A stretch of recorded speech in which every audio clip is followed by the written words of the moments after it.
আয়াতে আল্লাহ তাআলা আমাদেরকে একটা হুকুম করেছেন। এই আয়াত কেন নিলাম? আমাদের বাংলাদেশের বর্তমান যে একটা অবস্থা, চলমান অবস্থায় প্রত্যেকেই প্রত্যেকের একটা আসন চায়, অবস্থান চায়, প্রত্যেকে প্রত্যেকের একটা কর্তৃত্ব চাইতেছে।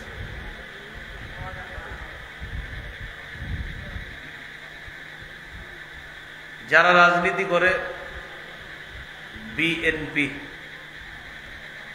তারা তাদের মতো আবার দেশে নেতৃত্ব নিতে চায়। জাতীয় পার্টি, জামাতে ইসলাম, ইসলামী আন্দোলন, খেলাফত মজলিস, জমিয়তে উলামা ইসলাম, এই দলগুলো তো তাদের প্রত্যেকের আশা দেশের মানুষের জন্য তারা কিছু করবে। এই লক্ষ্যে তারা জনগণের দায়িত্ব নিতে চায়। আর আমরা যারা সাধারণ মুসলমান আছি, আমাদের প্রত্যেকের মনের একটা আশা হলো আমাদের এই দেশে যেন আল্লাহ তাআলা এমন কাউকে দায়িত্বে বসিয়ে দেয়, যিনি দায়িত্ব পাওয়ার পর এই দেশে কোরআন সুন্নাহ বাস্তবায়ন করবে। এটা হলো সাধারণ মুসলমানদের সবার মনের আশা। এখন মুসলমানদের সবার মাঝে একটা কথা, চাই স্টলে, দোকানপাটে, রাস্তাঘাটে, সবার মাঝে কথা হলো হুজুররা এক হয়ে গেলে খবর আছে। খবর আছে মানে বুঝায় যে হুজুররা এক হয়ে গেলে সমস্ত বাতিল পন্থীদের অবস্থা খবর আছে। এটা হলো সাধারণ পাবলিকদের কথা রাস্তাঘাটে। এই সাধারণ পাবলিক বা আমি আপনি, আমরাও সাধারণ, তো আমাদের সবার একটা কথা, বিভিন্ন মিডিয়া মাধ্যমে সবাই খালি বলে ইস যদি মিলে যায়, যদি অমুকে অমুকে এক হয়ে যায়। তো সবার এই কথাগুলো সামনে রেখে আমি কিছুদিন একটু পড়াশোনা করতে লাগলাম যে যদি এক হয়ে যায় এটার কোনো সমাধান আছে কিনা। আমি পড়াশোনা করে দেখলাম আপাতত মৌলিকভাবে 9টি বিষয়ে যদি গুরুত্ব দিতে পারে মুসলমান, তাহলে মুসলমানদের মধ্যে একতা এটা আশা করা যায়।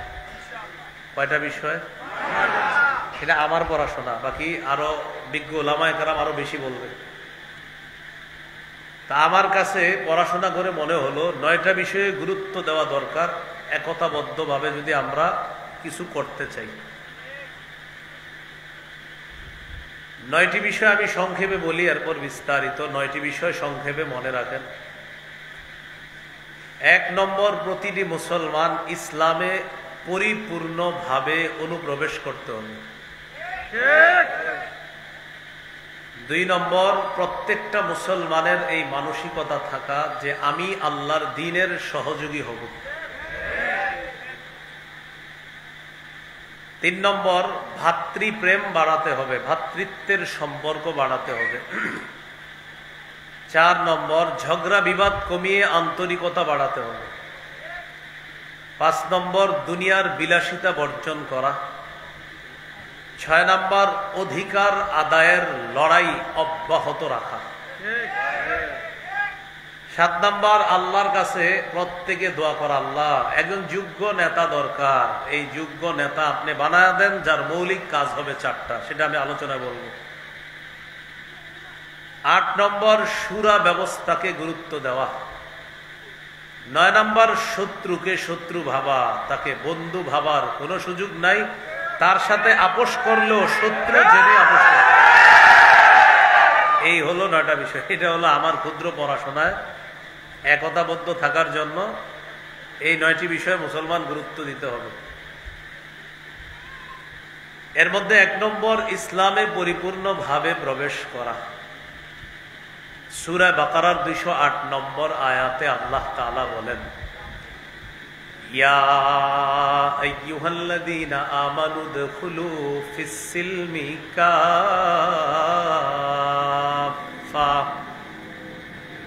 হে ঈমানদারগণ, তোমরা ইসলামে পরিপূর্ণভাবে প্রবেশ করো। সিলমুন শব্দটি সিনের উপরে জবর দিয়ে পড়া যায়, সিনের নিচে জের দিয়ে পড়া যায়। সিনের নিচে জের হলে হবে সিলমুন, অর্থ হবে ইসলাম। সিনের উপরে জবর হবে সালমুন, অর্থ হবে শান্তি। যদি হয় উদখুলু ফিস সালমি কাফা, অনুবাদ হবে তোমরা শান্তিতে পরিপূর্ণভাবে প্রবেশ করো। আর যদি হয় ফিস সিলমি কাফা, তাহলে অর্থ হবে ইসলামে পরিপূর্ণভাবে প্রবেশ করো। সাহাবায়ে কেরামের বিশাল জামাত, তাদের দাবি হলো এখানে সিলমুন পড়াটাই বেশি উত্তম, অর্থাৎ ইসলাম অর্থ নেওয়াটাই উত্তম। সুতরাং আমরা আয়াতের অর্থ নিব, হে ঈমানদারগণ, তোমরা পরিপূর্ণভাবে ইসলামে প্রবেশ করো। তাহলে আপাতত মুসলমানের 9 করণীয়র 1 নাম্বার করণী, কোথায় পরিপূর্ণভাবে প্রবেশ করা? ইসলামে। এখন গুরুত্বপূর্ণ কথা, ইসলামে আমি পরিপূর্ণভাবে প্রবেশ করেছি কিনা এটা জানার মৌলিক 5টা আলামত আছে।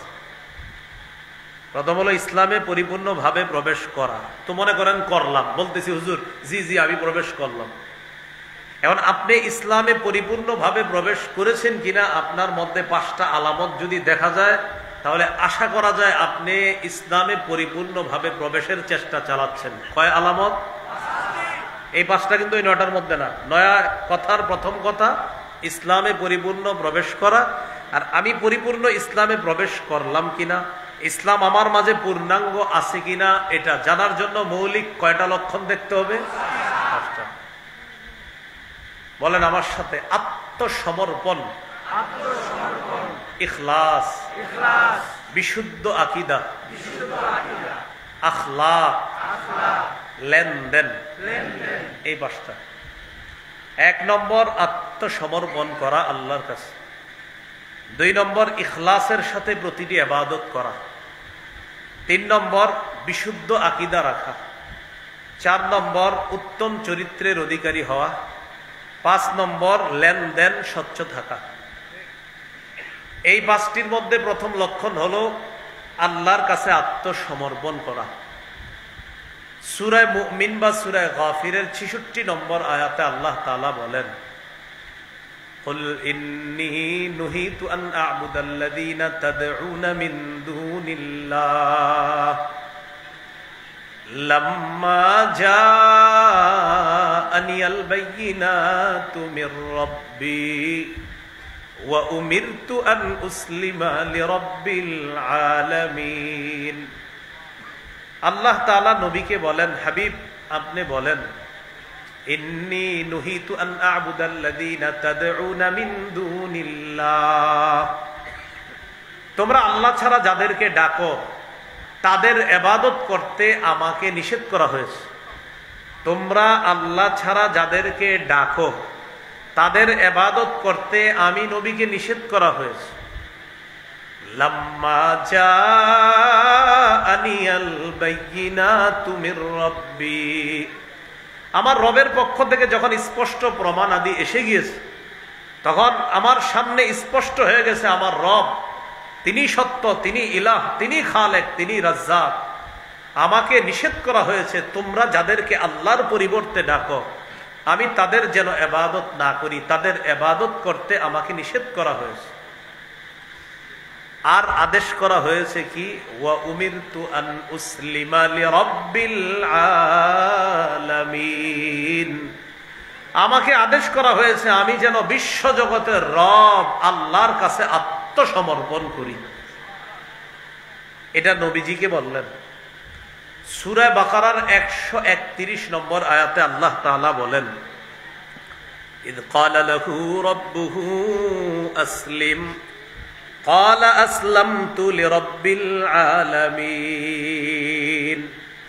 নবী ওই সময়কে স্মরণ করুন যখন ইব্রাহিম আলাইহিস সালাতু ওয়াস সালামকে তার রব বললেন, আসলিম, ইব্রাহিম আপনি আত্মসমর্পণ করেন।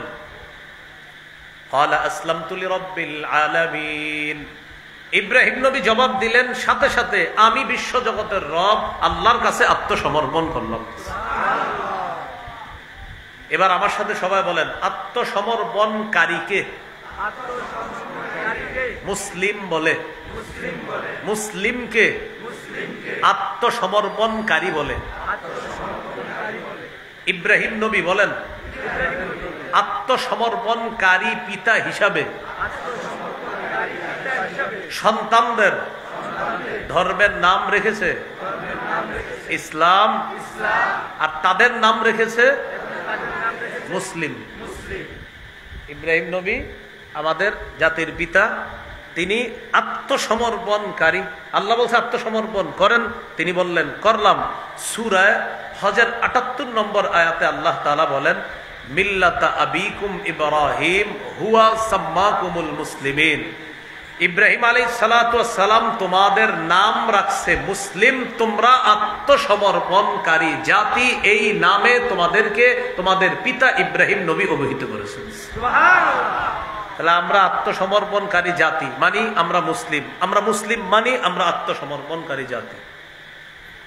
বলেন তো ইসলামে পরিপূর্ণ প্রবেশ করেছি কিনা এটার কয় আলামত? ১ নম্বর, আমি আত্মসমর্পণকারী মুসলিম কিনা। ২ নম্বর, ইখলাস, আমার প্রতিটা ইবাদত ইখলাসের সাথে হয় কিনা। যেমন আমি আপনাদের এখানে ওয়াজ করার জন্য আসলাম, আমার এই নিয়ত হতে হবে আমি কিছু কথা বলবো, এই কথাগুলো যেন মানুষ বুঝতে পারে, বুঝে আমল করতে পারে, এই নিয়ত হওয়া। শ্রোতাদের এই নিয়ত থাকা, আজকে মাহফিলে যে আলোচকরা আসবেন তাদের কণ্ঠস্বর যেমনই হোক না কেন, তারা যদি কোরআন হাদিসের কথা বলে এতে কণ্ঠস্বর একটু সুন্দর হোক আর একটু কম সুন্দর হোক, কোরআন হাদিস বললেই হলো, তার কণ্ঠ যেমনই হোক আল্লাহর কথা তার কণ্ঠে আসবে, আমি সেই কথা শুনবো। এই নিয়ত শ্রোতারা করবে। নাসাইর বর্ণনা ৩১৪০ নম্বর হাদিস, এই হাদিসের মধ্যে আছে এক ব্যক্তি রাসূলুল্লাহ সাল্লাল্লাহু আলাইহি সাল্লামকে জিজ্ঞাসা করলেন, আরাআইতা রাজুলান গাযা ফি সাবিলিল্লাহ ইয়ালতামিসুল আজরা ওয়াদ যিকরা ফামা লাহু ইয়া রাসূলুল্লাহ। এক ব্যক্তি রাসূলুল্লাহ সাল্লাল্লাহু আলাইহি সাল্লামকে জিজ্ঞাসা করলেন, হুজুর ওই ব্যক্তির ব্যাপারে আপনার কি অভিমত যে ব্যক্তি আল্লাহর রাস্তায় জিহাদ করেছে ২ নিয়তে। কয় নিয়তে? ১ নম্বর, ইয়ালতামিসুল আজরা, তিনি সওয়াব কামাই করবে, আল্লাহর কাছ থেকে প্রতিদান পাবে, এই নিয়তে তিনি জিহাদ করেছে। ২ নম্বর, ওয়াদ যিকরা, সারা দুনিয়ার মানুষ তাকে বড় মুজাহিদ বলবে, এই নিয়তে সে জিহাদ করেছে। ফামা লাহু ইয়া রাসূলুল্লাহ, হুজুর সে কি প্রতিদান পাবে? ফাকালা রাসূলুল্লাহ সাল্লাল্লাহু আলাইহি ওয়াসাল্লাম লা শাইআ লাহু, নবীজি বললেন সে কিছুই পাবে না। আদাহা সালাসা মাররাত, প্রশ্নটি নবীজিকে ৩ বার করলেন, নবীজি ৩ বার বললেন লা শাইআ লাহু, লা শাইআ লাহু, লা শাইআ লা, সে কিছুই পাবে না, সে কিছুই পাবে না, সে কিছুই পাবে না। কারণ একদিক দিয়ে সে আল্লাহর কাছ থেকেও পাইতে চায়, আরেক দিক দিয়ে মানুষের সুনাম কুড়াতে চায়, সুনাম কুড়াতে চাওয়ার কারণে তার পুরো আমলটা বরবাদ, সে কিছুই পাবে না।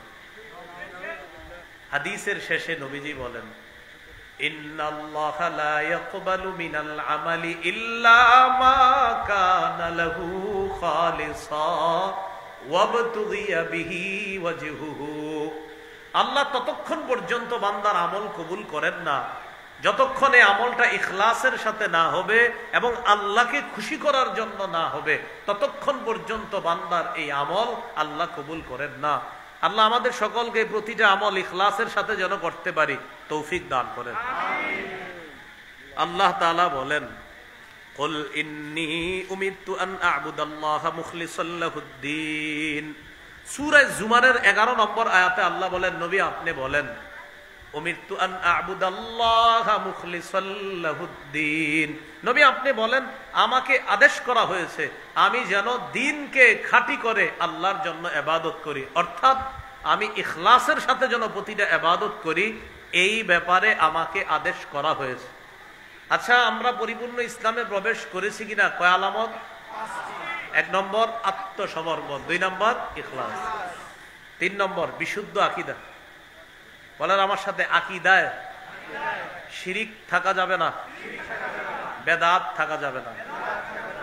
এখন দেখতে হবে আমার আকীদায় শিরিক আছে কিনা, বেদাত আছে কিনা। যদি শিরিক বেদাত থাকে, আর যদি বলেন ইসলাম কায়েম করবো, ইসলাম কায়েম করবো, হবে না। আকীদায় শিরিক বেদাত থাকলে সর্বনাশ। শিরিক যদি থাকে তা আপনার তো সব বরবাদ, জান্নাত হারাম, জাহান্নাম আপনার ঠিকানা। সূরা নিসার 48 নম্বর আয়াতে আল্লাহ তাআলা বলেন, ইন্নাহু মাইয়ুশরিক বিল্লাহ ফাকাদ হারামাল্লাহু আলাইহিল জান্নাহ ওয়া মাওয়াহুন নার। যে ব্যক্তি আল্লাহর সাথে শিরক করে, ফাকাদ হারামাল্লাহু আলাইহিল জান্নাহ, আল্লাহ তার জন্য জান্নাত হারাম করে দেয়। ওয়া মাওয়াহুন নার, তার ঠিকানা জাহান্নাম। তিরমিজির এক বর্ণনা, রাসূলুল্লাহ সাল্লাল্লাহু আলাইহি সাল্লাম বলেন, আতানি আতিম মির রাব্বি, আল্লাহর কাছ থেকে একজন ফেরেশতা আমার কাছে আসছে। ফাখায়্যারানি বাইনা আন ইউদখিলা নিসফা উম্মতি আল জান্নাহ ওয়া বাইনা আশ-শাফাআহ।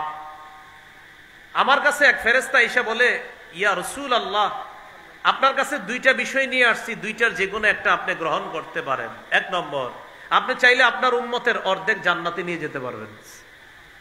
2, আপনি চাইলে উম্মতের জন্য সুপারিশ করতে পারবেন। তবে আপনি 2টা নিতে পারবেন না, 2টার যে কোনো একটা গ্রহণ করতে হবে। এখন আপনি কি অর্ধেক উম্মত জান্নাতে নিবেন না সুপারিশ গ্রহণ করবেন? আপনি জানায় দেন। ফাকালা রাসূলুল্লাহ সাল্লাল্লাহু আলাইহি ওয়াসাল্লাম, ইখতারতু আশ-শাফাআ।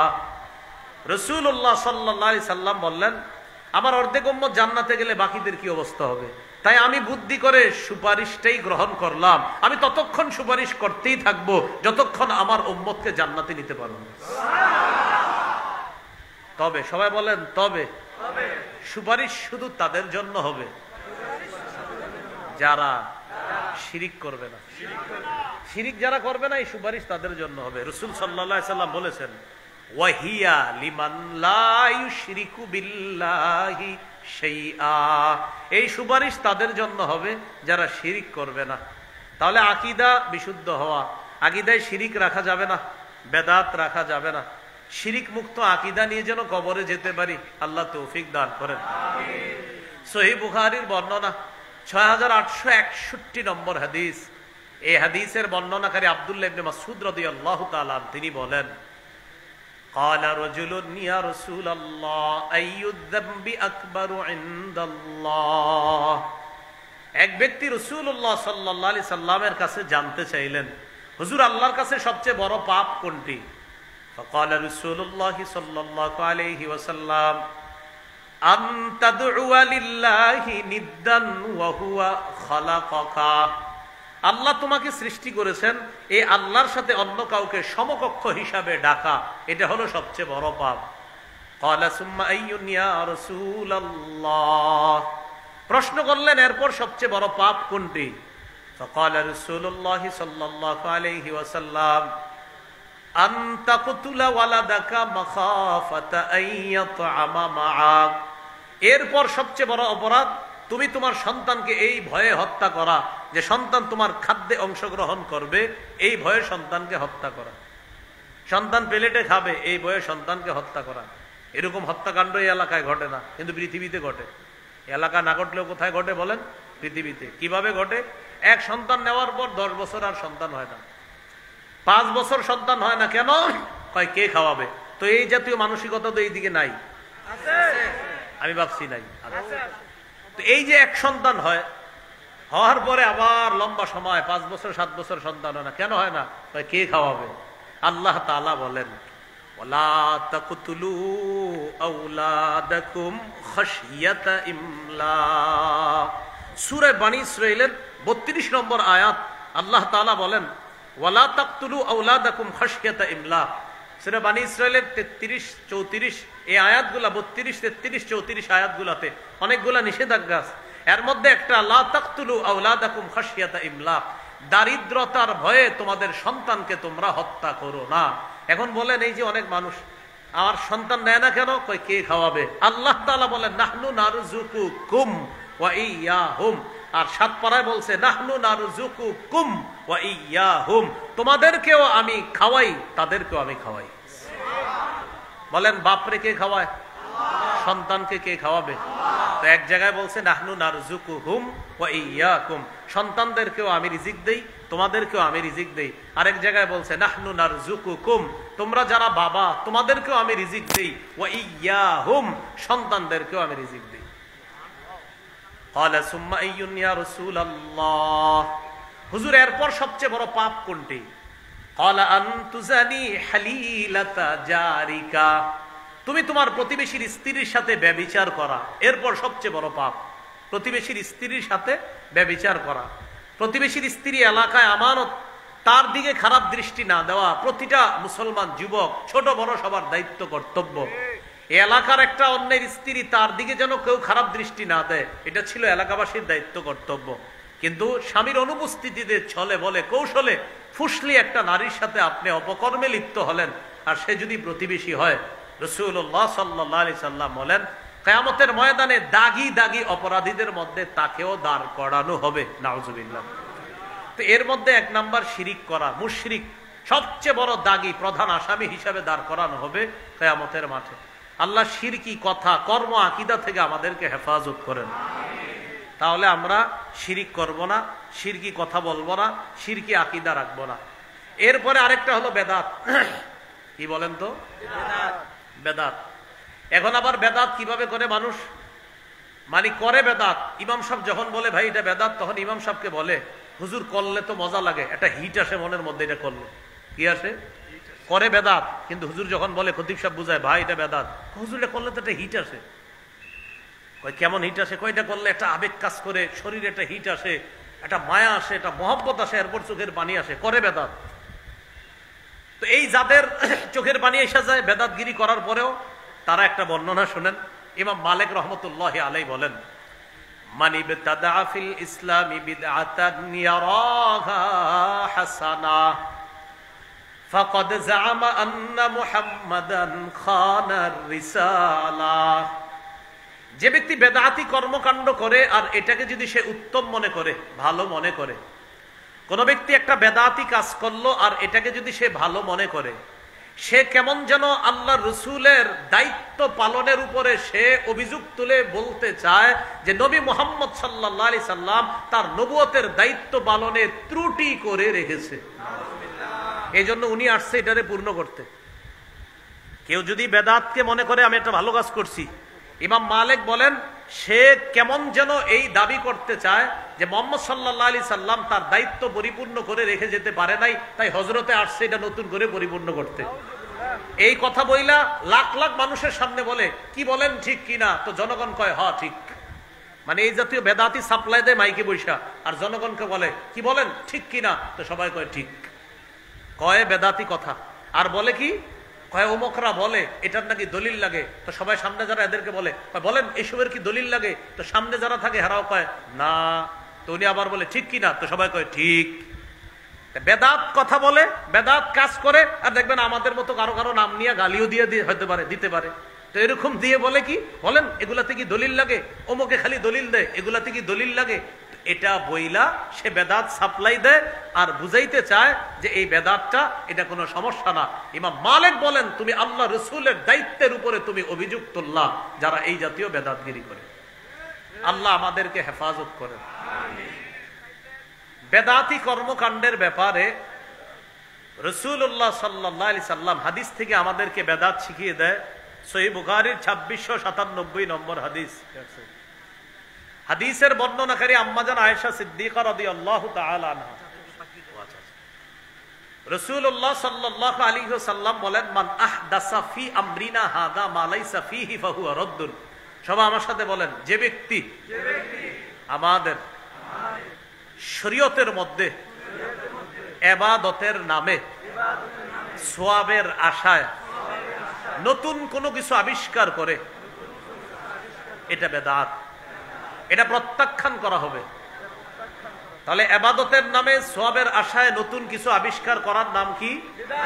বেদাত। কি করা হবে? প্রত্যাখ্যান করা হবে সদা সর্বদা, এটা পরিত্যাজ্য। সহিহ বুখারীর বর্ণনা 6583 নম্বর হাদিস, 6584, এই দুই হাদিস মিলিয়ে রাসূল সাল্লাল্লাহু আলাইহি সাল্লাম বলেন, আনা ফারাতুকুম আলাল হাউজ, কিয়ামতের ময়দানে আমি তোমাদের আগে আগে হাউজে কাউসারের পাড়ে চলে যাব।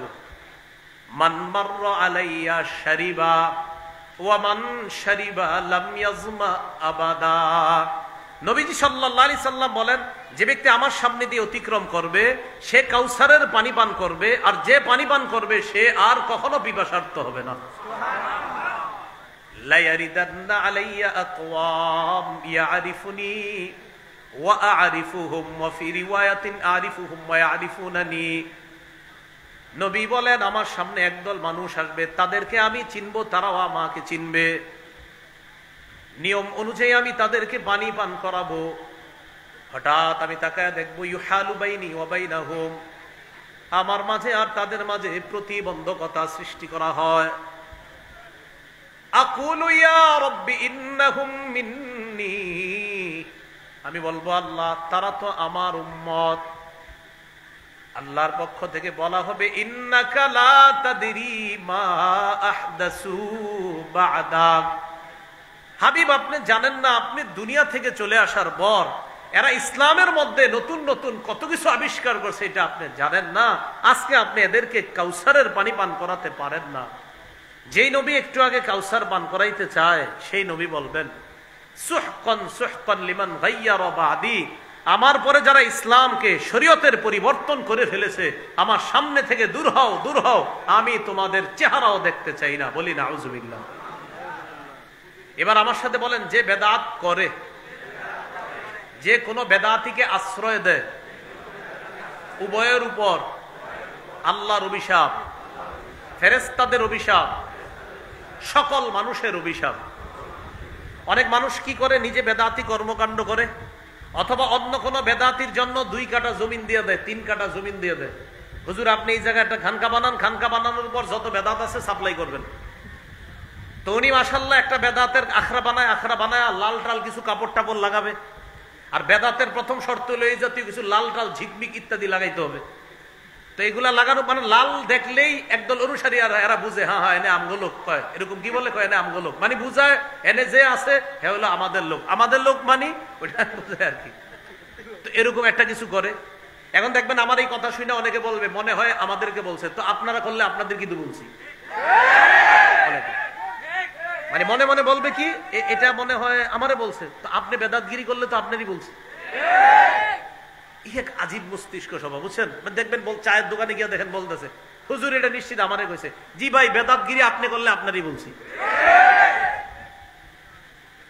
তো রাসূলুল্লাহ সাল্লাল্লাহু আলাইহি সাল্লাম কি বলে দেখেন, সহিহ বুখারীর বর্ণনা 3172 নম্বর হাদিস।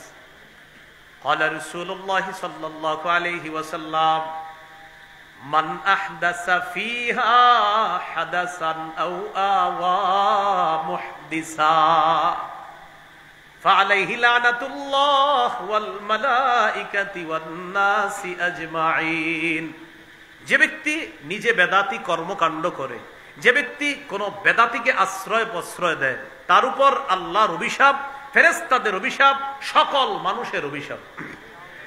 আল্লাহ আমাদের সকলকে বেদাতি কর্মকাণ্ড এবং বেদাতি আকীদা থেকে সমূলে আমরা যেন এগুলা থেকে একদম সুন্দরভাবে আমরা ফিরে আসতে পারি, এবং বেদাত নামক কর্মকাণ্ড যদি আশেপাশে থাকে সমূলে যেন এলাকা থেকে সরাইয়া দিতে পারি। আল্লাহ তৌফিক দান করুন। এবার একটা কথা শুনেন, বলেন আমার সাথে, কোন এলাকায় একটা বেদাত প্রতিষ্ঠিত হয়ে গেলে তাদের উপর আল্লাহ রাগ করে একটা সুন্নত উঠায় নেয়, তওবা করা ছাড়া সেই জাতিকে কিয়ামতের আগে সেই সুন্নত আল্লাহ আর ফিরিয়ে দেন না। একটা বেদাত এলাকায় প্রতিষ্ঠিত হয়েছে আপনাদের চোখের সামনে, আর আপনারা খালি বলছেন থাক থাক, বেদাত হয়েছে আর বলছেন থাক। এই থাক থাক করতে করতে প্রথমে সালাফিরা ছিল, একা ছিল, একা থাকার পরে এরপরে তার অনুসারী বাড়ছে। আর এটাই কিন্তু নিয়ম। দেখবেন কিছু মানুষ যখন প্রথম বেদাতের আর সূচনাটা এইভাবে হয়, হঠাৎ দেখবেন এক জায়গায় একজন, তার গায়ে পোশাক আদি ইত্যাদি কম, তো 2-4 জন পাশে বসে থাকে। যদি বলেন হ্যাঁ এইভাবে বসে রয়েছে, এর এনে বসছেন কা, ভাই কি যে আছে এটা তো বুঝবেন না, কি আছে তো দেখাই দিতেছে, বলতেছে কি আছে। হ্যাঁ ভাই এই কথাটা মনে রাখেন, এখনো পীরের নাম কিভাবে হয় ল্যাংটা বলেন।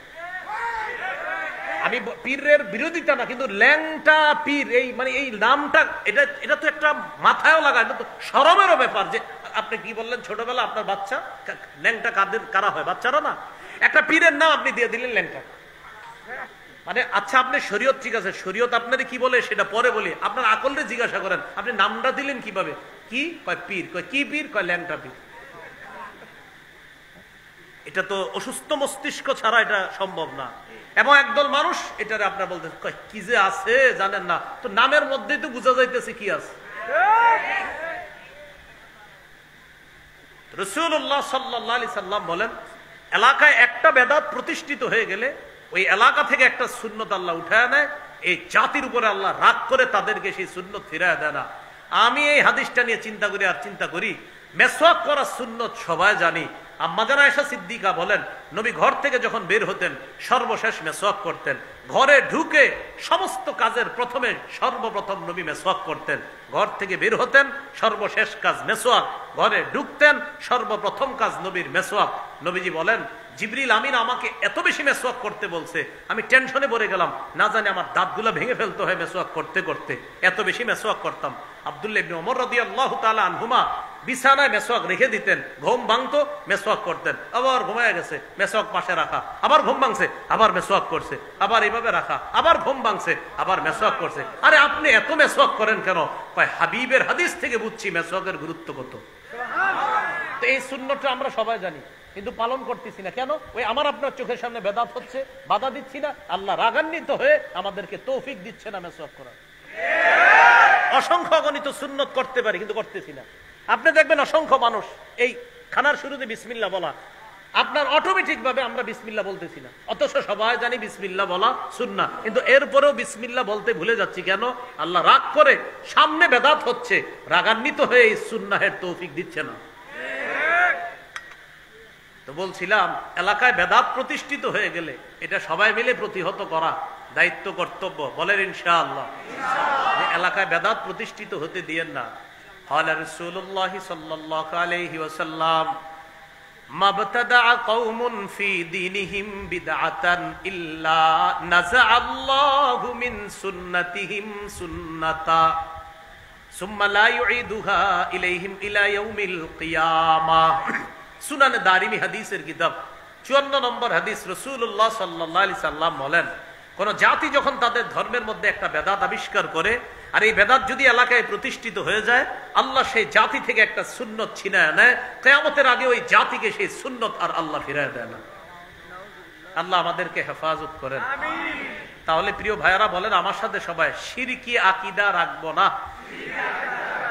বেদাতি আকীদা রাখবো না, শিরকি কথা বলবো না, বেদাতি কথা বলবো না, শিরকি কর্ম করব না, বেদাতি কর্ম করব না, শিরকি মজলিসে বসবো না, বেদাতি মজলিসে বসবো না, শিরকি মজলিস দেখতে যাব না, বেদাতি মজলিসও দেখতে যাব না। মনে থাকবে ইনশাআল্লাহ। ইসলামে প্রবেশ করেছি কিনা কয় লক্ষণ? 1 নম্বর আত্মসমর্পণ, 2 নম্বর ইখলাস, 3 নম্বর বিশুদ্ধ আকীদা, আকীদায় বেদাত থাকা যাবে না, শিরিক থাকা যাবে না। 4 নম্বর উত্তম চরিত্র, এটা জরুরি বিষয়। উত্তম চরিত্র এটা মসজিদের সামনের কাতারেই বোঝা যায় উত্তম চরিত্রের বিষয়টা। কোথায়? মসজিদের সামনের কাতারে। সামনের কাতারে যাও যাও। তা আপনি পিছে যাওয়াটা তো এইভাবে বলতে পারেন, তুমি একটু পিছনে যাও। তা আপনি এমন ভাবে বলছেন এই ছেলেটারে বয়স 10-12 বছর, তো হয়তো দৌড় দিয়া সামনের কাতারে চলে গেছে। তো ঠিক আছে মুরব্বী বলছে এইভাবে, তো বলতে পারতেন বাবা তুমি পিছনে যাও আর একজন বড় মানুষ সামনে দাও। এই ছেলেটা আপনারা আগামী 10 দিন সালাম দিবে। আর ওই যে যখন এইভাবে বলবেন যাও যাও পিছনে যাও, আগামী 10 দিন তো সালাম দিবেই না, ওর আম্মারে গিয়ে বলবে আম্মা এই মসজিদে আর যাবো না। এই জন্য আপনার আখলাকটা মসজিদ থেকে আপনি দেখান না।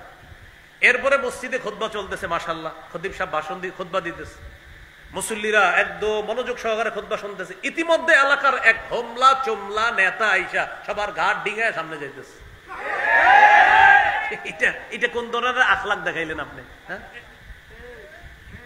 এটা তো আপনি আখলাক দেখাইলেন, সুন্দর হলো না বিষয়টা? তো এই বিষয়গুলো বাংলাদেশে না থাকলেও পৃথিবীতে আছে, বাংলাদেশে আছে বইলেই তো আমি বলছি। আচ্ছা, তো এই হলো আপনার আখলাক, এই বিষয়টা ঠিক রাখা। আল্লাহ তাআলা সূরা কলামের 4 নম্বর আয়াতে বলেন, কাফেররা রাসূল সাল্লাল্লাহু আলাইহি সাল্লামের চরিত্র নিয়ে কথা বলেছিল, তা আল্লাহ তাআলা বলে দিলেন, ইন্নাকা লা আলা খুলুকিন আযীম, হাবিব আমি আল্লাহ আপনার সার্টিফিকেট দিয়ে দিলাম, আপনি মহান চরিত্রের অধিকারী। আনাস ইবনে মালিক রাদিয়াল্লাহু তাআলা আনহু বলেন, খাদামতু রাসূলুল্লাহ সাল্লাল্লাহু আলাইহি সাল্লাম 10 সিনিন, আমি 10 বছর রাসূলুল্লাহ সাল্লাল্লাহু আলাইহি সাল্লামের খেদমত করলাম। কোনদিন বলেননি কেন এটা করেছো, কোনদিন বলেননি কেন এটা করনি। 10 বছরে কোনদিন বলেননি এটা কেন করেছো, এটা কেন করো নাই। 10 বছরও এমনটা বলেননি, যদিও এটা বলা নাজায়েজ না। তুমি কেন করেছো বলা জায়েজ আছে, তুমি এটা কেন করো নাই এটা বলা জায়েজ আছে, কিন্তু নবী কখনো এটা বলেন নাই। এই জন্য ঘরের কর্মচারী, মসজিদে মুসল্লি ইত্যাদি বিভিন্ন সময় আমাদের সুন্দর আখলাক মানুষের সামনে দেখাতে হবে। এজন্য ছোট থেকে ছোট নেকির কাজ এটাও ছাড়া যাবে না। আপনি একজনকে চা পান করাইতেছেন, এই চা পান করানোর সময় তার সামনে বসলেন, আর চা পান করানোর সময় আপনার চেহারাটা একটু হাস্যোজ্জ্বল রাখলেন, সুন্দর একটা অবয়ব আপনি প্রকাশ করলেন, আর বুঝাইলেন তাকে আপনি অনেক মহব্বত করতেছেন। রাসূলের হাদিস প্রমাণ করে এই ছোট্ট আমলটা, চা পান করাইলেন আর তার দিকে একটু সুন্দর হাসি মাখা মুখে তাকাইলেন, হতে পারে এটা আপনাকে জান্নাতে নিয়ে যাবে। আমি আপনাদের এলাকা দিয়ে গাড়ি দিয়ে যাইতেছি, এলাকার 2-3 জন চিনে ফেললেন, চিনে ফেলে আমার গাড়ির পাশ থেকে বললেন, আসসালামু আলাইকুম হুজুর, ভালো আছেন? তো আমি গাড়ির ভিতর থেকে শুধু হাসি মুখে বললাম, এবার একটু হাসি মুখে আপনাদের শুধু মাথাটা নাড়াইলাম। রাসূলুল্লাহ সাল্লাল্লাহু আলাইহি সাল্লাম বলেন, লা তাহকিরান্না মিনাল মারুফি শাই, তোমরা তুচ্ছ কোনো ভালো কাজ, একদম ছোট একটা ভালো কাজ করলা, এই ভালো কাজটাকেও তোমরা তুচ্ছ মনে করবা না। লা তাহকিরান্না মিনাল মারুফি শাইআ, ছোট্ট একটা ভালো কাজকে তোমরা তুচ্ছ মনে করবা না। ওয়ালাউ আনতালকা আখাকা বিওয়াজহিন তালাক, তোমার ভাইয়ের দিকে হাসি মুখে তুমি তাকাইলা, এই যে একটা সুন্দর তুমি আখলাক তাকে দেখাইলা, এটাও তোমার নাজাতের কারণ হয়ে যেতে পারে। তাহলে আমি ইসলামে পরিপূর্ণ আসি কিনা, চতুর্থ আলামত কি? উত্তম চরিত্র। এটা সব জায়গায় আমার এই চরিত্রটা ফুটিয়ে তুলতে হবে। অনেক ভাই আছে বাহিরে আসলে বন্ধুদের সাথে তার চরিত্র বড় চমৎকার, আমাদের সাথে দেখা সাক্ষাতেও চরিত্র চমৎকার, আমাদের সামনেও তিনি অনেক ভালো মানুষ, মসজিদেও তিনি একজন ভালো মুসল্লি। এই লোকটা আবার ঘরে গিয়ে তার স্ত্রীর সাথে এমন বদ আচরণ করে যেটা একদম সম্পূর্ণ উল্টা। রাসূলুল্লাহ সাল্লাল্লাহু আলাইহি সাল্লাম বলেন, তোমাদের মধ্যে সবচেয়ে উত্তম চরিত্রের অধিকারী ওই ব্যক্তি যে তার স্ত্রীর কাছে সবচাইতে উত্তম চরিত্রের অধিকারী। তার স্ত্রীর কাছে যদি শ্রেষ্ঠ চরিত্রের অধিকারী হয়, ওই ব্যক্তি শ্রেষ্ঠ চরিত্রের অধিকারী। শোনো, আমি নবী মুহাম্মদ সাল্লাল্লাহু আলাইহি সাল্লাম আমার বিবিদের কাছে সবচাইতে শ্রেষ্ঠ চরিত্রের অধিকারী। এটা নবী বললেন।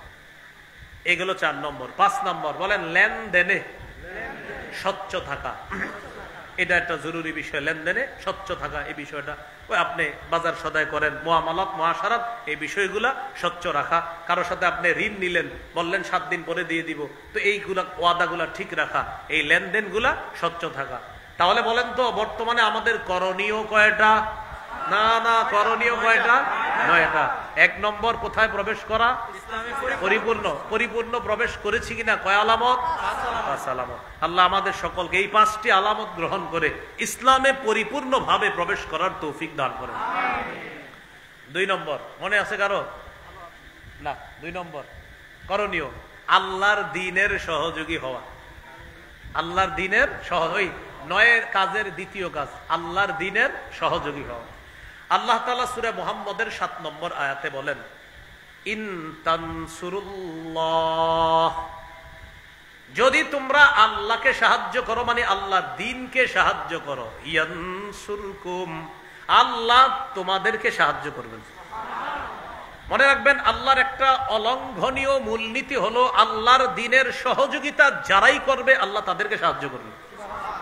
এটা একটা অলঙ্ঘনীয় মূলনীতি, যে মূলনীতিতে কোন রকমের লঙ্ঘন হবে না। আপনি আল্লাহ দিনের সহযোগী হবেন, তা আল্লাহ নিশ্চিত আপনাকে সাহায্য করবেন। শুধু কি সাহায্য, ওয়ায়ুসাব্বিত আকদামাকুম, মরণ পর্যন্ত যতদিন দিনের সহযোগী করবেন, সহযোগী থাকবেন, আল্লাহ আপনাকে হেদায়েতের উপর অটল রাখবে, আপনার পাগুলা ইসলামের উপর আল্লাহ মজবুত রাখবে। সূরা হজের 39-40 নম্বর আয়াতটা শুনি। সাহাবায়ে কেরামকে মক্কা থেকে বের করে দিস, হিজরত করে তারা চলে গেলেন মক্কায়। তো মক্কার মসজিদ থেকে আপনি যখন বের হবেন, বের হয়ে দেখবেন একটা রাস্তা আছে ইব্রাহিম খলিল রাস্তা, আরেকটা রাস্তা আছে শারিউল হিজরা, হিজরা রুট, এটাকে বলে হিজরতের রাস্তা। এই রাস্তাটায় যে আমি কতবার গেছি, শুধুমাত্র এই কারণে, খালি রাস্তাটায় যেতাম আর আমি ভাবতাম আমাদের নবী ঠিক এই রাস্তাটা দিয়ে হিজরতে বের হয়েছে। রাস্তা দিয়ে হিজরতে কিন্তু আপনি বের হয়েছে কিভাবে, মনে করেন এইভাবে বের হয়ে, নবী কিন্তু যাবে এই দিকে না, নবী যাবে ওই দিকে, কথার কথা, কিন্তু বের হয়েছে এই দিক দিয়ে, বের হয়ে ওই দিক দিয়ে ঘুরে আবার ওই দিকে গেছে। এই হিজরা রোডটা এইভাবে, আমি ওখানে গেলে আপনাদেরকে এত সুন্দরভাবে দেখাই দিতে পারতাম যে ঠিক এই দিক দিয়ে গিয়ে এইভাবে গিয়ে এইভাবে আল্লাহ রাসূল আবার মদিনার দিকে রওনা করছে। এই যে শারিউল হিজরা, হিজরা রোড, এই রাস্তাটায় যখন আপনারা হজ উমরায় যাবেন, ওখানে গিয়ে শুধু হজ উমরা করবেন, করার পরে কি করে সব দেখি খালি মার্কেটে ঘুরে, এটা না করে একটু ভাববেন, এলাকাটায় হাঁটবেন আর চিন্তা করবেন যে আবু বকর সিদ্দিকের ঘর বাড়ি ছিল এখানে, ওমর ফারুক রাদিয়াল্লাহু তাআলা আনহুর ঘর বাড়ি ছিল, ওসমান গনির ঘর বাড়ি ছিল, আমার নবীর ঘর বাড়ি ছিল। এই বিষয়গুলো চিন্তা করবেন আর মাথায় আনবেন না, আরে না জানে আমার নবীর জায়গাটায় কারো দোকান, আবু বকর সিদ্দিকের জায়গায় কারো দোকান, ওমর ফারুকের জায়গায় কারো দোকান। এইগুলা চিন্তা করবেন আর ভাববেন যে তারা নবীরে কতটা মহব্বত করত, যে নিজেদের ধন সম্পদ সবকিছু ছেড়ে হিজরত করে মক্কা থেকে মদিনা চলে গেছে। 13 বছর মারখিস শুধু সহ্য করছে। সহ্য করার পর যখন মদিনায় গেছে, আল্লাহ তাআলা বলে দিলেন, উযিনা লিল্লাযীনা ইউকাতালুনা বিআন্নাহুম যুলিমু ওয়া ইন্নাল্লাহা আলা নাসরিহিম লাকাদির। যাদেরকে অত্যাচার করা হচ্ছে তারা মাজলুম, যাদেরকে অত্যাচার করা হচ্ছে তারা কি মাজলুম। 13 বছর অত্যাচার করা হয়েছে। কয় বছর? 13 বছর অত্যাচার করা হয়েছে সাহাবায়ে কেরাম। 15 বছর না, কিন্তু 13 বছর না, মানে ওখানে কোরআনে কয় বছর? 13। হ্যাঁ, 13 বছর অত্যাচার করা হয়েছে। বিআন্নাহুম যুলিমু, তারা মাজলুম। তো আল্লাহ তাআলা বলেন তাদেরকে বের করে দেওয়া হয়েছে ঘর থেকে। আল্লাযীনা উখরিজু মিন দিয়ারিহিম বিগাইরি হক, তাদেরকে অন্যায়ভাবে ঘর থেকে বের করে দেওয়া হয়েছে। তাদের অপরাধ কি? ইল্লা আইয়াকুলু রাব্বুনাল্লাহ, তাদের অপরাধ তারা বলতো আমাদের রব। অপরাধ কি? রব। বাস, এটাই অপরাধ ধরছে। কাফেররা বের করছে কেন? কয় কি অপরাধে বের করছেন? কয় এরা কয় রব আল্লাহ। কি কারণে সাহাবীদেরকে বের করে দিছে? তারা বলে রব আল্লাহ। তো তোমরা কি কও? আমরা বলি আল্লাহ প্রধান আর আমাদের দেবদেবীরা হলো সহযোগী। আল্লাহ প্রধান, লাত উজ্জাত মানাত এরা হলো সহযোগী, আর সাহাবীরা তারা শুধু বলে রব আল্লাহ। তো এই জন্য বের করে দিছে।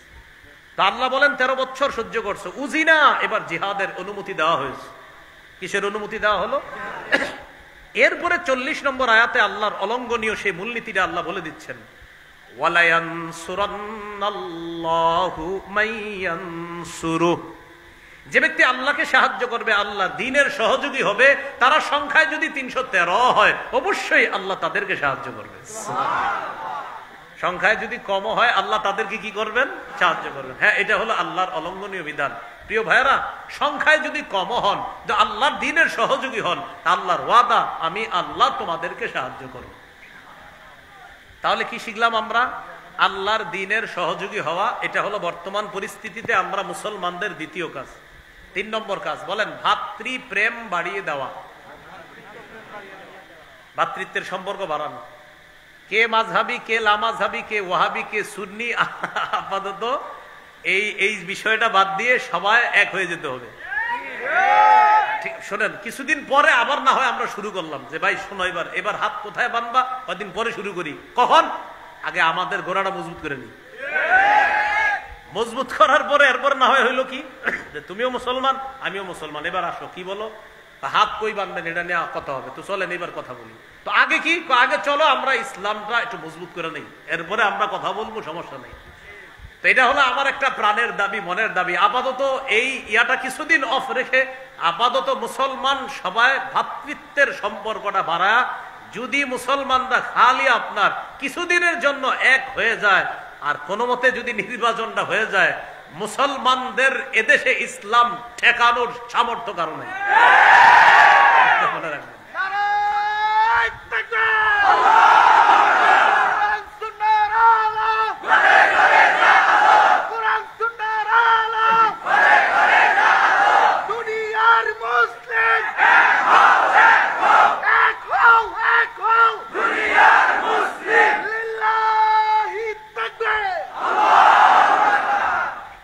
এখন আমরা এই এক হওয়াটা, এটা কিন্তু কুফরি শক্তিরা চায় না। আমাদের এক হওয়াটা কারা চায় না? কুফরি শক্তিরা চায় না। কিন্তু আমাদের না কিছুটা সময়ের জন্য হইল এক হয়ে যাওয়াটা একদম সময়ের দাবি এবং আমাদের প্রাণের দাবি। জানি না কি হয়, আল্লাহর কাছে আমরা দোয়া করতে থাকি, আল্লাহ তৌফিক দান করেন। এই হলো আপনার 3 নম্বর, ভ্রাতৃত্বের সম্পর্ক বাড়িয়ে দেওয়া। আপনি কে? আমার ভাই। আমি কে?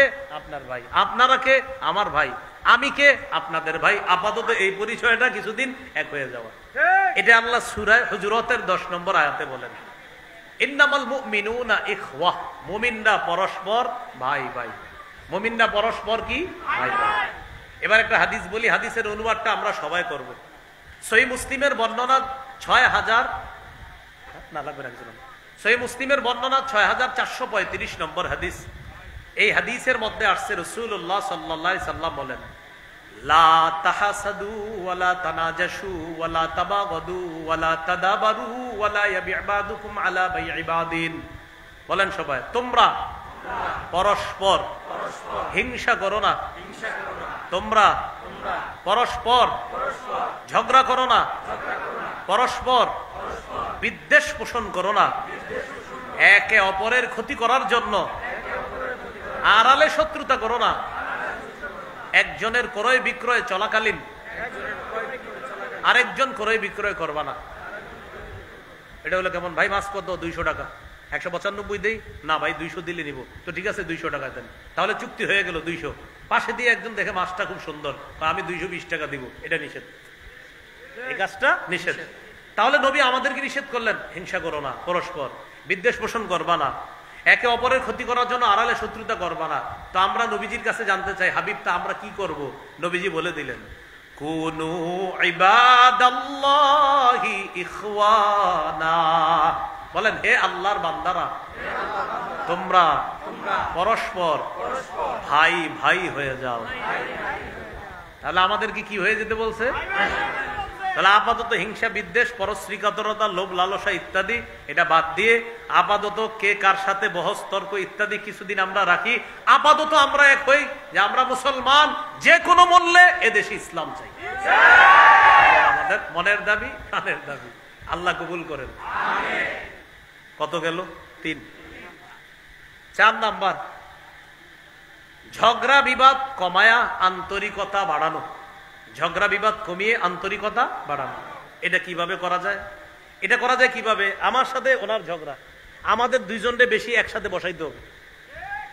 আমার সাথে ওনার ঝগড়া, এই দুইজনকে বারবার একসাথে চেয়ারের মুখোমুখি বসাতে হবে, 2 কাপ চা রাখতে হবে।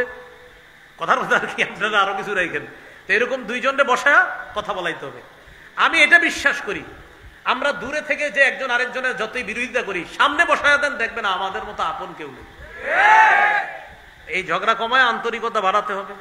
এই ব্যাপারে আল্লাহ তাআলা বলেন, ওয়া আতিউল্লাহ ওয়া রাসূলাহু ওয়া লা তানাযাউ ফাতাফশালু ওয়া তাযহাবা রিহুকুম। তোমরা আল্লাহর আনুগত্য করো, নবীর আনুগত্য করো। ওয়া লা তানাযাউ, তোমরা পরস্পর ঝগড়া করো না। যদি ঝগড়া করো, ফাতাফশালু, দুর্বল হয়ে যাবা। ওয়া তাযহাবা রিহুকুম, তোমাদের শক্তি খর্ব হয়ে যাবে। সবাই দিকে তাকায় বুঝেন, 1 জন 2 জন 3 জন 4 জন, আমরা 4 জন মিলে একটা দল, শক্তি কম না বেশি? 4 জনের 4টা দল, কম না বেশি? কম। 4 জনের 1 দল, শক্তি কম হলো না বেশি? 4 জনের 4 দল, কম। তাহলে 4 জনে মিলে এক হওয়া, এটা শক্তি বেশি। কিন্তু কোনো এক কারণে আমরা 4 জনের মধ্যে একটু দ্বন্দ্ব ঝগড়া হয়ে গেছে, 4 জন আলাদা হয়ে গেছি, আর 4 জনই বলতেছি আমি আমি ঠিক, উনি বলে উনি ঠিক, উনি বলে উনি ঠিক, উনি বলে উনি ঠিক। আল্লাহ তাআলা বলেন মাঝে দিয়ে যে ক্ষতিটা হয়ে গেল, তাজহাবারি হুকুম, তোমাদের শক্তি খর্ব হয়ে গেছে, এই শক্তি দুর্বল হয়ে যাওয়ার কারণে তোমরা কিন্তু বিপদে পড়বা। এই গেল আপনার 4 নাম্বার। 5 নাম্বার, দুনিয়ার বিলাসিতায় মজে যাওয়া যাবে না যুবক ভাইয়ারা, দুনিয়ার বিলাসিতা বর্জন করা। তিরমিজির বর্ণনা, রাসূলুল্লাহ সাল্লাল্লাহু আলাইহি সাল্লাম বলেন, লাউ কানাতিদ দুনিয়া তা'দিলু ইনদাল্লাহি জানাহা বাউদা লামা সাকা কাফিরাম মিনহা শারবাতা মা। রাসূলুল্লাহ সাল্লাল্লাহু আলাইহি সাল্লাম বলেন, দুনিয়ার মূল্য যদি আল্লাহর কাছে মাছির ডানা পরিমাণ হতো, মশার ডানা পরিমাণ হতো, তাহলে একজন কাফেরকে আল্লাহ এক ঢোক পানি পান করতে দিতেন না। এজন্য দুনিয়ায় মজে যাওয়া যাবে না। 6 নাম্বার গুরুত্বপূর্ণ কথা, বলেন আমার সাথে সবাই, অধিকার আদায়ের লড়াই অব্যাহত রাখা। অধিকার আদায়ের লড়াইয়ের পবিত্র নাম জিহাদ। অধিকার আদায়ের লড়াইয়ের পবিত্র নাম কি? জিহাদ। এই মানসিকতা সবার রাখতে হবে। জিহাদের নিয়ত আছে সবার?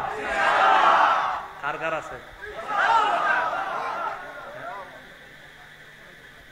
জিহাদ কাকে বলে?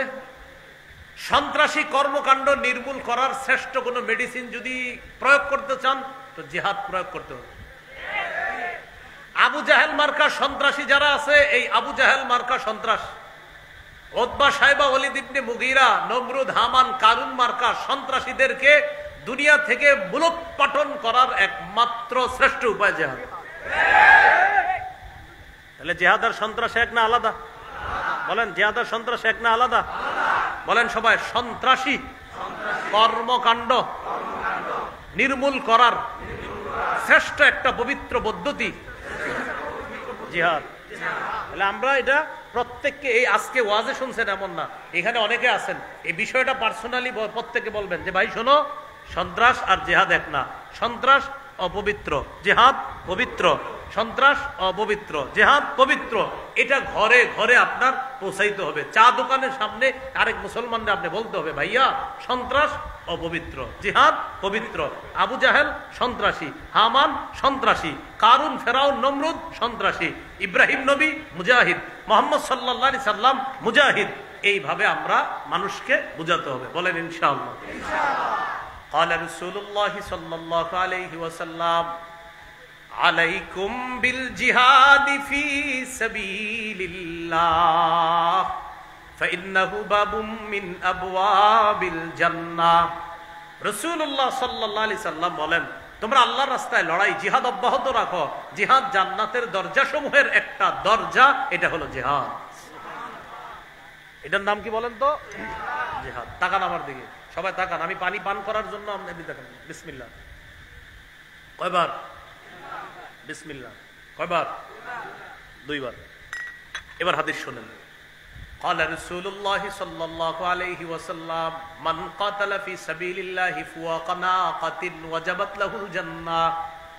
কেউ যদি ওটের দুধ পান করে, এই ওটের দুধ 2 বার পান করে, ওটের দুধ 2 বার পান করতে, 2 ঢোক পান করতে যতটুকু সময়ের প্রয়োজন, এতটুকু যদি কেউ আল্লাহর রাস্তায় জিহাদ করে, তার জন্য জান্নাত ওয়াজিব হয়ে যাবে। এই জন্য দেখাই লাগবে যে 2 বার দুধ পান করতে তো বেশি সময় লাগে না, এতটুকু পরিমাণও যদি কেউ আল্লাহর রাস্তায় লড়াই করে, তার জন্য জান্নাত ওয়াজিব হয়ে যাবে। তাহলে অধিকার আদায়ের লড়াই, এটা কি বলেন তো? জিহাদ। এটা অব্যাহত রাখতে হবে। এটা হলো কয় নাম্বার? 6। 7 নাম্বার, যোগ্য নেতৃত্ব আল্লাহর কাছে চেয়ে নেওয়া। প্রথমে আপাতত দোয়া হলো, আল্লাহ পুরুষ শাসক বর্তমানে দেশে আছে, আর জীবনেও পুরুষের পরিবর্তে অন্য কিছু চাই না। একটু বুঝেন, প্রথমে এই দোয়া করবেন যে আল্লাহ পুরুষ শাসক অব্যাহত রাখেন। প্রশ্ন করতে পারেন কেন? দেখেন এখানে আপনারা যারা আছেন, আমি সুন্দর করে বলি, কেউ আওয়ামী লীগের সমর্থক হতে পারেন, কেউ বিএনপি, কেউ হয়তোবা জাতীয় পার্টি, কেউ জামাত, কেউ জাসদ, কেউ বাসদ, কেউ ইসলামী আন্দোলন, কেউ খেলাফত মজলিস, বিভিন্ন দলের সমর্থক থাকতে পারেন। মহব্বতের সাথে বলি, বিএনপি পন্থী যারা আছেন, আপনারাও নীতি নির্ধারকদেরকে বুঝান যে আমাদের সামনে নেতৃত্বে যে আসবে পুরুষ হতে হবে। তো মাশাআল্লাহ আপনাদের জনাব তারেক রহমান আছে। আওয়ামী লীগ পন্থী যারা, যদি আপনাদের নির্বাচনে জানি না, হয়তো আপনাদের ওই যে নিবন্ধন না, এটা জানি না, জানে আমরা রাজনৈতিক কথা বলবো না, নিবন্ধন থাকবে কি থাকবে না এটা রাজনৈতিক বিষয়। তো যদি থাকে আমি মনে করি আপনারা একজন পুরুষকে বসান, জনাব সজীব ওয়াজেদ জয় হতে পারে। জাতীয় পার্টি এদের মধ্যে আবার দুই দল হয়ে গেছে, এক দলে আবার প্রধান মহিলা, আরেক দলের আবার পুরুষ। আমি বলবো আপনারা পুরা এক হয়ে পুরুষকে বসান। আর মাশাআল্লাহ আমাদের ইসলামী দলে তো মাশাআল্লাহ সবাই পুরুষ, এটা বলার অপেক্ষা রাখে। এই জন্য ভাবনার বিষয়ে কারে বসাবেন। তো আমি বলছি রাসূলুল্লাহ সাল্লাল্লাহু আলাইহি সাল্লাম বলেন লা ইউফলিহা কওমুন ওয়াল্লাহু আমরহুম ইমরাআতান, এটা হলো মূলনীতি, মনে রাখবেন। রাসূলুল্লাহ সাল্লাল্লাহু আলাইহি সাল্লাম বলেন ওই জাতি কিছুতেই কখনোই সফল হবে না, ওই জাতি কিছুতেই সফল হবে না। আবার বলছি, বলেন ওই জাতি কিছুতেই, আবার ওই জাতি কিছুতেই যারা তাদের নেতৃত্বে কোনো নারীকে বসায়। বাস সোজা হিসাব নবীজির বক্তব্য। নবীজি বলে দিয়েছেন যারা তাদের দায়িত্বে কোনো নারীকে বসাবে এই জাতি কখনো সফল হবে না। এই জন্য আমি কিন্তু মহব্বতের সাথে বলছি, আপনারা যে যেই দলে করেন সবাই আপনাদের পুরুষ নীতি নির্ধারক যারা তাদের সাথে কথা বলেন। আমি রাজনীতি বক্তব্য পারিও না, বলিও না, কিন্তু আমি শুধু বললাম পরামর্শ হিসাবে, যদি সফলতা চান পুরুষ লাগবে। এটা রাসূল সাল্লাল্লাহু আলাইহি সাল্লামের মূলনীতি। সফলতা চাও তো এই জাতি কিছুতেই সফল হবে না যদি তারা তাদের নেতৃত্বে কোনো নারীকে বসায়, তারা কখনো কি হবে না, সফল হবে না। আল্লাহ আমাদের সকলকে কথাগুলা বুঝে শুনে আমল করার তৌফিক দান করেন। এবার পুরুষ যে শাসকটা হবে আল্লাহর কাছে দোয়া করতে হবে, আল্লাহ এমন একজন শাসক বানায় দেন যিনি মৌলিকভাবে আমাদের দেশে 4টি বিধান প্রথমে বাস্তবায়ন করবে। কয়টি? 4টি বিধান বাস্তবায়ন করবে। আল্লাহ তাআলা বলেন আল্লাযীনা ইম্মাক্কান্নাহুম ফিল আরদ আকামুস সালাহ ওয়া আতাউজ যাকাতা ওয়া আমারু বিল মা'রুফি ওয়া নাহাউ আনিল মুনকার। সূরা হজের 41 নম্বর আয়াত। আল্লাহ তাআলা বলেন আমি যাদেরকে শাসন ক্ষমতায় বসাবো তাদের মৌলিক কাজ হবে 4টা। কয়টা? 4টা। বলেন নামাজ কায়েম করা, যাকাত আদায় করা। যাকাতের বিধান যদি রাষ্ট্রীয়ভাবে চালু হয়ে যায় সুদ সালাম দিয়া ভাগবে। সুদ বলবে আমি আমি আমি আর থাকবো না, আমি বড় বিপদে আছি। কেন? যাকাত যেইভাবে শুরু হয়েছে আমি সুদ আর টিকতে পারবো না। এলো 2 নাম্বার। 1 নাম্বার নামাজ কায়েম করা, 2 নাম্বার যাকাত বিধান পালন করবে, এটা হলো শাসকের দ্বিতীয় কাজ হবে। 3 নাম্বার ওয়া আমারু বিল মা'রুফ, নেক কাজের আদেশ করবে। 4 নাম্বার ওয়া নাহাউ আনিল মুনকার, অসৎ কাজ থেকে নিষেধ করবে। এই হবে শাসকের 4টা কাজ। তো অসৎ কাজ থেকে নিষেধ করবে, এখানেই তো সব আইসা যায়, এখানে আপনার সবকিছু এসে যায় যে কোন ধরনের দুর্নীতিকে যিনি প্রশ্রয় দিবেন না এমন একজন শাসক হবে। তাহলে আমরা আল্লাহকে আজকে থেকে আমি যত মাহফিলে যাইতেছি প্রায় মাহফিলে বা প্রায় জায়গায় ওয়াদা করাই যে ভাই আল্লাহর কাছে ডেলি প্রতিটা মুসলমান 2 রাকাত নামাজ অতিরিক্ত সালাতুল হাজত এই নিয়তে পড়বেন, আল্লাহ মরণের আগে যেন এদেশে কোরআনের আইন দেখে যেতে পারি। 2 রাকাত নামাজ এই নিয়তে পড়বেন। মুসলমান হিসাবে আমার ধর্মীয় গ্রন্থ কোরআন আমি আল্লাহর কাছে দোয়া করবো, আল্লাহ কোর্ট, সুপ্রিম কোর্ট, হাইকোর্ট, জজ কোর্ট, সংসদে আল্লাহ কোরআনের বিধান এটা দেখতে চাই। এখন আপনার হিন্দু বন্ধু কলিগ যারা চাকরি করে তাদেরকে বুঝাইতে হবে এইভাবে। তারা বলবে আচ্ছা তুমি যেহেতু ইসলামের জন্য দোয়া করো কি হবে বলো তো? বলবেন ইসলাম যদি জিতে যায় আমিও নিরাপদ তুমিও নিরাপদ। হিন্দুকে কি বলতে হবে? ইসলাম জিতে গেলে আমিও নিরাপদ তুমিও নিরাপদ। এই বিষয়টা অমুসলিমদেরকে আমরা মুসলমানরা বুঝাতে হবে। হিন্দু বৌদ্ধ খ্রিস্টান সবাই ইসলাম যদি কায়েম হয় সবাই নিরাপদ থাকবে।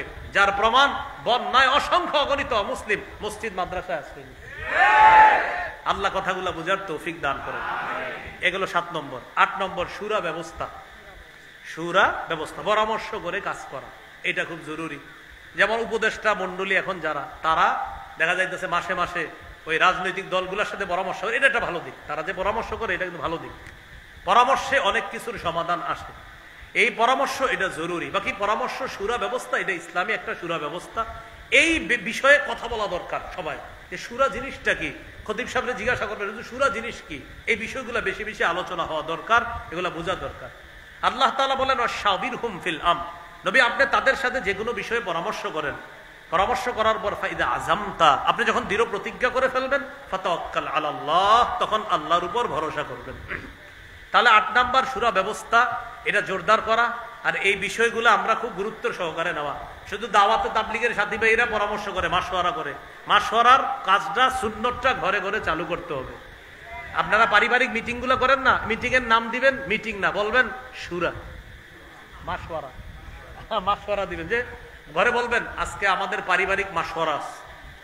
তো মিটিংটা না বলে আমরা একটা ইসলামী শব্দ বলি, সমস্যা কি? কি বলবো? মাসওয়ারা। আপনারা 4-5 ব্যবসায়ী একসাথে ব্যবসা করেন, তো বলবেন ভাই আগামীকাল আমরা 5 জন একসাথে বসতে হবে। কেন, কোনো মিটিং আছে ভাই? এই জায়গায় এটা না বলে বলবেন ভাই কোনো মাসওয়ারা আছে? হ্যাঁ, আমাদের আগামীকালকে 5 জন ব্যবসায়ীর একটা মাসওয়ারা আছে। আমি চাইতেছি ইসলামী এই যে আপনার কথাগুলা, এই ইসলামী শব্দগুলা এটা মুসলমানদের মুখে মুখে উচ্চারিত হোক, এই শব্দগুলা। এগুলো 8 নম্বর। 9 নম্বর বলেন, শত্রুকে কোনোভাবেই বন্ধু ভাবার সুযোগ নাই। শত্রুকে বন্ধু বানানো যাবে না। হ্যাঁ, মাঝে মাঝে অভিনয় করতে পারি আমরা, হ্যাঁ হ্যাঁ ঠিক আছে ঠিক আছে তুমি, এর মানে এরকম না যে তুমি আমার বন্ধু। রাসূল সাল্লাল্লাহু আলাইহি সাল্লাম মদিনায় গেছে, ইহুদিদের সাথে কিছু বিষয়ে চুক্তি করছিলেন, তোমাদের বিপদে আমরা পাশে দাঁড়াবো, আমাদের বিপদে তোমরা পাশে দাঁড়াবা। এর মানে কি তাদের ইহুদিবাদকে সমর্থন করা? হ্যাঁ, আমাদের শত্রু যারা তাদেরকে এরকম বলতে পারি মাঝে মাঝে, হ্যাঁ হ্যাঁ ঠিক আছে আপনাদের এই কাজ এটা ঠিক আছে, এটা ঠিক না ওটা ঠিক। মনে মনে রাখতে হবে চান্দু তুমি কিন্তু আমার শত্রু, এটা মনে মনে রাখতে হবে। কারণ আল্লাহ তাআলা সূরা মাইদার 51 নম্বর আয়াতে বলছে, ইয়া আইয়ুহাল্লাযীনা আমানু লা তাত্তাখিদুল ইয়াহুদা ওয়ান নাসারা আউলিয়া। হে ঈমানদারগণ, ইহুদি খ্রিস্টানদেরকে অভিভাবক রূপে গ্রহণ করো না, এদেরকে বন্ধু বানাও না। বাদুহুম আউলিয়া বাদ, তারা একে অপরের বন্ধু। সাময়িক সময়ের জন্য মনে হবে সে তোমার উপকার করতে চায়, মনে রাখবা তোমার উপকারের পিছনে সে 1000টা ক্ষতি করতে চায়। আল কুফরু মিল্লাতুন ওয়াহিদা, সমস্ত কুফরি শক্তিগুলা এক, এটা মনে রাখতে হবে।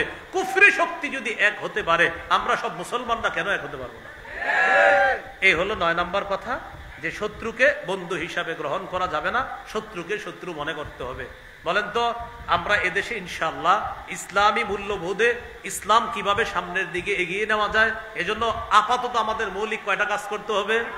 9টা কাজ করতে হবে। 1 নাম্বার, পরিপূর্ণ কোথায় প্রবেশ করতে হবে? ইসলামে আমি পরিপূর্ণ প্রবেশ করেছি কিনা কয় লক্ষণ? 1 নম্বর আত্মসমর্পণ, 2 নম্বর ইখলাস, 3 নম্বর বিশুদ্ধ আকীদা, 4 নম্বর আখলাক, 5 নম্বর লেনদেনে স্বচ্ছ থাকা। 9 কাজের দ্বিতীয় কাজ আল্লাহর দ্বীনের সহযোগী হওয়া। 3 নম্বর ভ্রাতৃত্বের সম্পর্ক জোরদার করা, বাড়ানো। 4 নম্বর ঝগড়া বিবাদ কমিয়ে আন্তরিকতা বাড়ানো। 5 নম্বর দুনিয়ার বিলাসিতায় মজে যাওয়া যাবে না, এটা বিসর্জন করতে হবে। 6 নম্বর অধিকার আদায়ের লড়াই, এটা জেনে বুঝে অব্যাহত রাখতে হবে, এটার নাম জানি কি?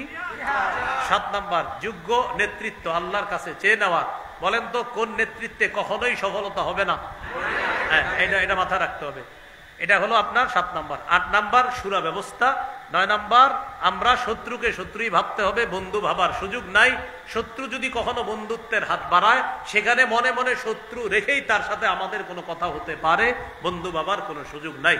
আল্লাহ আমাদের সকলকে এই কথাগুলা বুঝে শুনে, আমি কথাগুলা রাখলাম, ওলামা হযরতরাও শুনছেন, আপনারা এই 9টাকে ব্যাখ্যা করে আরো অনেক বড় কিছু করতে পারেন কোনো নিঃসন্দেহে। তা আমার কাছে মনে হলো আর কি এই 9টা বিষয়ে গুরুত্ব দেওয়া, হতে পারে আরো বেশি কিছু আছে। আল্লাহ আমাদের সকলকে যে কথাগুলো শুনলাম বললাম আমল করার, আমরা কেউ উঠবো না, আমল করার তৌফিক দান করেন। ছাত্রদেরকে পাগড়ি দেওয়া হবে, ওই আপনার পুরস্কার আছে, এটা দেওয়া হবে। এরপর আমরা যাব। ও একটা ঘোষণা দিতে বলা হয়েছে, মিম্বরের আমানত যাদের লাগবে গাড়ি থেকে সংগ্রহ করবেন। মিম্বরের আমানত আছে কাদের কাছে? আপনাদের কারো কাছে? আমার সংকলনটা মাশাআল্লাহ হুজুরদের কাছে থাকলে হবে না, সাধারণ জনগণের কাছে থাকতে হবে। হ্যাঁ, আলেমদের কাছে তো আছেই। 1 নম্বর খণ্ড হলো সন্তানের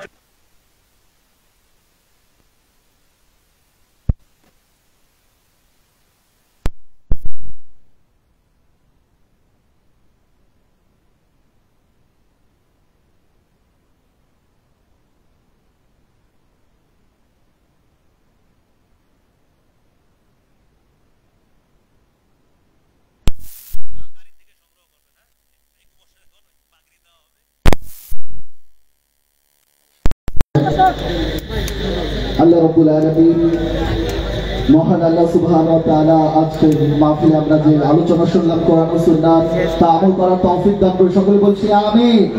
প্রিয় উপস্থিতি, এই পর্যায়ে পাগড়ি প্রদান ও সম্মাননা স্মারক প্রদান করানো হবে। আজকের নন্দিত মেহমান তিনি পাগড়ি পরাচ্ছেন। আজকে এবারে পাগড়ি গ্রহণ করছে হাফেজ সালমান ফার্সি। এবারে পাগড়ি গ্রহণ করছে হাফেজ সালমান ফার্সি ও তার বাবাকে সম্মাননা স্মারক নিতে আহ্বান জানাচ্ছি। আজকের মাহফিলে সম্মানিত প্রধান আলোচক মুফতি আরিফ বিন হাবিব সাহেব দামাত বারাকাতুহুমুল আলিয়ার কাছ থেকে পাগড়ি পড়াচ্ছেন সম্মানিত ওলামা একরামগণ। দ্বিতীয় হাফেজ তাসনিম আনাস এবং তার বাবা